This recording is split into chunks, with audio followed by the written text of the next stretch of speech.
Hello भाई लोग, मैं हूँ फैक्ट भाई। ये पिक्चर देखकर अगर आप आगे का अंदाजा लगा रहे हो तो आप पूरे तरीके से गलत हो, क्योंकि इस मशहूर मीम का एंड अगर आपने देख लिया तो आप ये जरूर कहोगे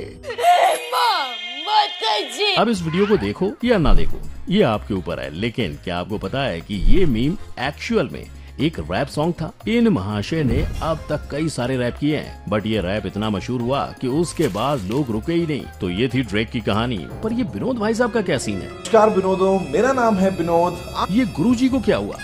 What does Binod people keep saying? Who is Binod? Vinod कौन है? विनोद कौन है जो विनोद पे चल रहा है? आखिर क्या है इस विनोद की स्टोरी? आइए देखते हैं। नंबर 1, विनोद।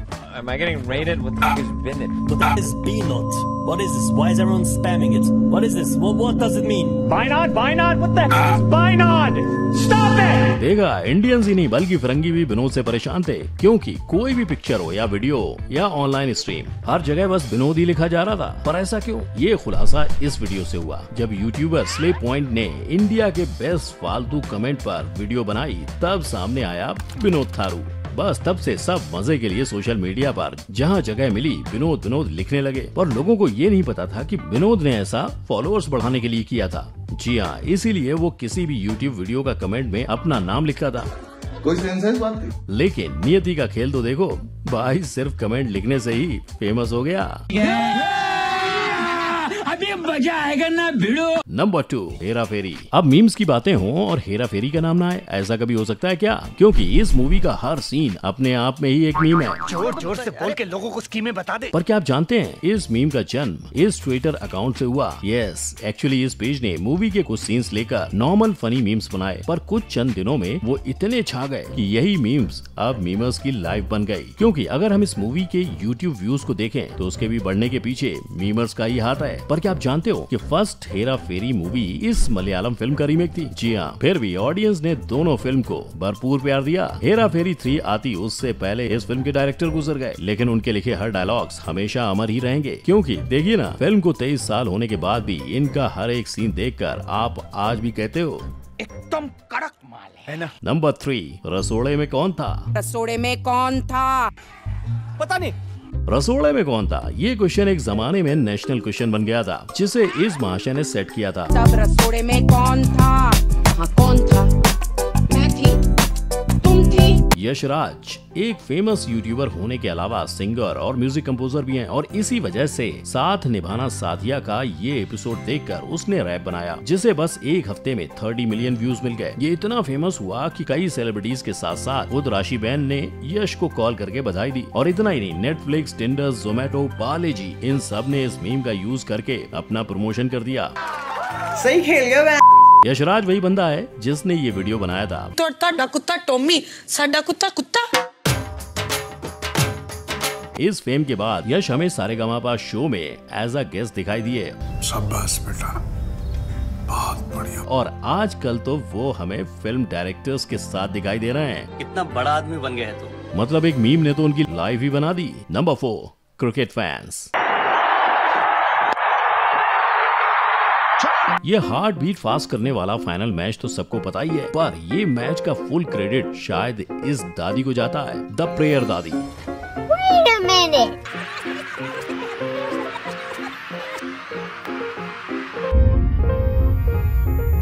4 बॉल में 7 रन। मुंबई इंडियंस ऑलमोस्ट ये मैच हारने ही वाली थी कि तब अचानक इस दादी के मंत्र ने ऐसा जादू दिखाया कि मुंबई इंडियंस वो मैच 1 रन से जीत गई। लेकिन ऐसा एक बार होता तो ठीक था, पर उस दादी को दूसरी बार भी स्पॉट किया गया और तब भी मुंबई इंडियंस अच्छे तरीके से बाजी मार गई। पर क्या आप जानते हो, ये असल में नीता अंबानी की माँ है, इसलिए बहुत से लोग इन्हें MI नानी के नाम से जानते हैं। अब एक तरफ इस नानी की दुआएं तो दूसरी तरफ इस महाशय की बद्दुआ।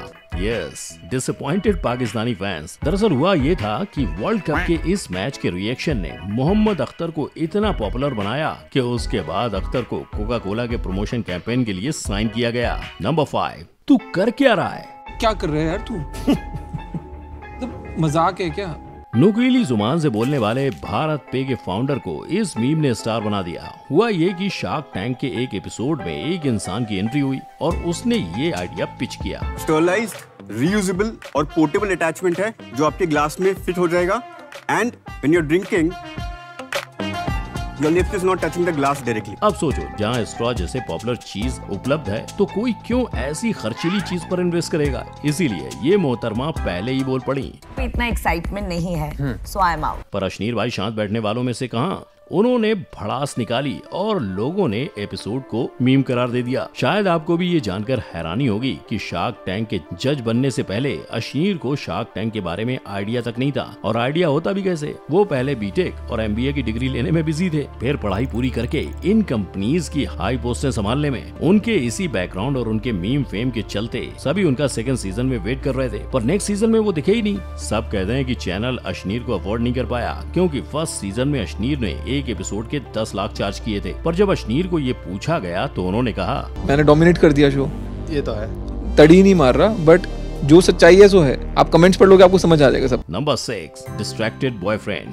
इस मीम के बहुत सारे पहलू आपको सोशल मीडिया पर देखने को मिलते ही हैं, पर इस रियल इमेज की बात करें तो ये एक स्टॉक फोटोग्राफ था जिसे बार्सिलोना के एक फोटोग्राफर ने निकाला था। अगर हम इस फोटोग्राफर की और भी फोटोज देखें तो हमें पता चलेगा कि उसने इन 3 लोगों को लेकर स्टॉक फोटोज की एक पूरी सीरीज बनाई है। जैसे कि ये मीम देखिए, भाई की निगाहें कहाँ और निशाना कहाँ, पर भाभी देख कर भी अनजान, क्योंकि जितना सोचा था उतना सस्पेंस नहीं है आसान। तो बस 2 सदमे से परेशान और भैया हो गए सबसे अनजान। Number 7, coffin dance. ये फेमस मीम एक्चुअल में ट्रेडिशनल डांस है जिसे लोग मरने पर करते हैं। जी हाँ, वेस्ट अफ्रीका के घाना देश में जब लोग स्वर्गवासी होते हैं तब उन्हें दूसरी दुनिया के लिए विदा करते वक्त ऐसा डांस किया जाता है। इन डांसर्स को घाना में पैल बेयरर्स कहते हैं। अब ये सब दुनिया के सामने तब आया जब एक अमेरिकन लेडी अपने मदर इन लॉ के जनाजे पर घाना गई, जिसने ये ट्रेडिशन अपने फोन से कैप्चर किया और रातों रात ये डांस कॉफिन डांस से पहचाना जाने लगा। बीबीसी ने खुद अपनी डॉक्यूमेंट्री में बताया कि कैसे मिस्टर आयडू ने सिर्फ 4 लोग का ग्रुप बनाया था, जिसमें एक मीम की वजह से आज 100 से भी ज्यादा लोग जुड़ गए हैं। और आजकल mister audio one time dance के $4000 चार्ज करते हैं। कुछ ऐसा ही एक ट्रेडिशन चाइना में भी फॉलो किया जाता है। चाइनीज का मानना है कि मरने के बाद जनाजे पर ज्यादा लोग आकर नहीं रोए तो मरने वाला बुरा मान जाता है, इसीलिए चाइनीज लोग पैसे देकर रोने के लिए प्रोफेशनल लोगों को हायर करते हैं। इतना ही नहीं, ये प्रथा इंडिया में भी है जिसे रुदाली के नाम से जाना जाता है। Number 8, Oscar slab.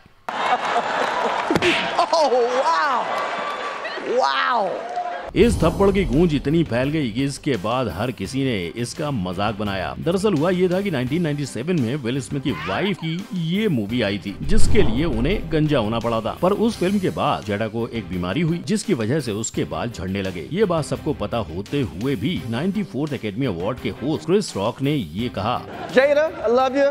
G.I. Jane 2, can't wait to see it. All right? ये सुनकर पहले तो विल भाई हंस पड़े, लेकिन अपनी वाइफ का मुरझाया हुआ चेहरा देखकर उनके अंदर हल्की आत्मा आई और फिर हुआ ये। पर कुछ देर बाद विल स्मिथ को बेस्ट एक्टर का अवार्ड मिला और गुस्सैलू विल भाई इमोशनल होकर रोने लगे। I want to apologize to the Academy. I want to apologize to all my fellow nominees. लेकिन उस माफीनामे में क्रिस का नाम दूर दूर तक नहीं था। पर जब घर आकर उनका गुस्सा शांत हुआ तो उन्होंने अगले ही दिन फेसबुक पर ये शेयर करते हुए क्रिस की माफी मांगी और मैटर वहीं पे निपटाने की कोशिश की। पर अब भी क्रिस और उनके बीच का टशन जारी है। तो ये थी वो कहानियां जिसकी वजह से इन मीम्स का जन्म हुआ। आपका इनमें से सबसे फेवरेट मीम कौन सा है, ये हमें कमेंट सेक्शन में जरूर बताइएगा। और अगर आपको ये जानना है कि ये फेमस मीम कैरेक्टर्स आजकल क्या कर रहे हैं तो हमारे आई बटन पर क्लिक जरूर करिए, क्योंकि फैक्ट बाई है जहाँ, इन्फॉर्मेशन है वहाँ। तो मिलते हैं अगले वीडियो में, तब तक के लिए वीडियो को लाइक, शेयर और चैनल को सब्सक्राइब करें। दुआ में याद रखना। जय हिंद।